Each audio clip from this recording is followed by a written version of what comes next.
ซื้อกาแฟฝากสาวหนึ่งก็น่าเป็นอย่างนี้เนาะ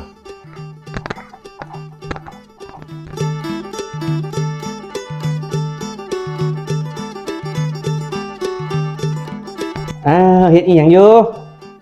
ทำความสะอาดมีอะไรจ๊ะซื้อกาแฟมาฝากเลยนี่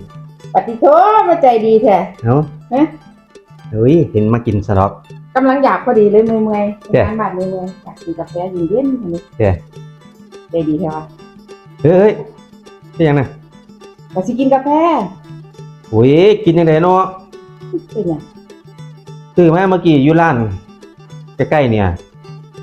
ก่อนสิกินน่ะอย่าลืมคนก่อนเด้อโอ้ฮาเอ้ยนี่อย่างอีกท่านกูมาลืมคนก่อนกูสิมาเอากับมึงติผู้ให้กับผู้ให้เอาว่าอีหยังบ่คิดเลยเนาะเอาเว้าอีหยังข่อยคือบ่ได้เว้าหยังก็เขาบอกมาผู้ใดบอกเอาก็ร้านขายกาแฟแม็กเขาว่าก่อนสิกินอย่าลืมคนก่อนก็ยังว่าท่านบ่ลืมกูสิมายืนอยู่จังซี่หรือเปล่าไก่เอาโอ้ยหัวสมองนี่เนาะ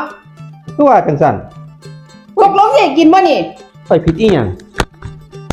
โอ้ยจังแม่งผิดอีหยังวะท่านบ่ลืมคนก่อนสิมาเอากับมึงเลยบอกบ่าวไก่